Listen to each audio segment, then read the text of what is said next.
everyone, this is Marshall Gittler, Head of Investment Research here at FXPRIMUS, bringing you my North American opening market comment for July 12th.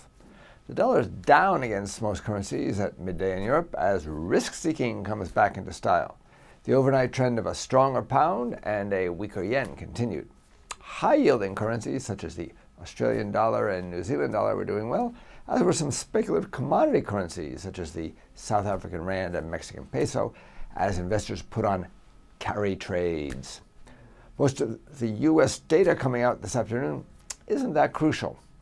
The National Federation of Independent Businesses Small Business Optimum survey is forecast to improve, which could boost the dollar a little.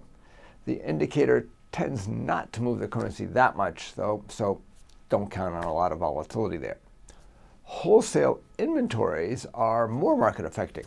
Inventories are expected to grow a modest 0.2%, which is a slowdown from the rather large 0.6% rise in May, but it's still rising, which should help boost second quarter GDP.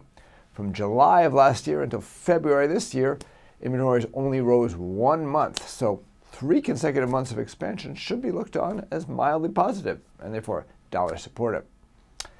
The the job openings and labor turnover survey, the JOLTS report, is beginning to get modest traction in the financial markets. It does seem to have some impact on exchange rates, although not terribly strong.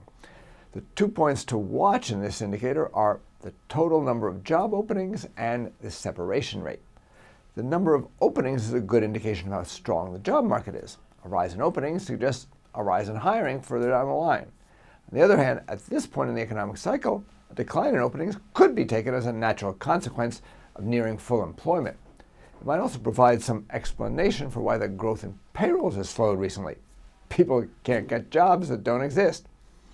Separations are important to track because usually people don't quit their jobs without another job lined up. So the separation rate is a measure of confidence in the job market. The Fed apparently watches this index very closely. Overnight, China will announce its trade data for June. The country's trade surplus is expected to fall somewhat, but the breakdown is expected to be negative nonetheless. Both imports and exports are predicted to fall, with imports falling at a faster pace than exports. That's likely to be negative for commodity currencies, especially the Australian dollar. This is Marshall Gittler, Head of Investment Research at FXPRIMUS. Get more market insights on our education pages and turn your trading ideas into action with FXPRIMUS, the safest place to trade.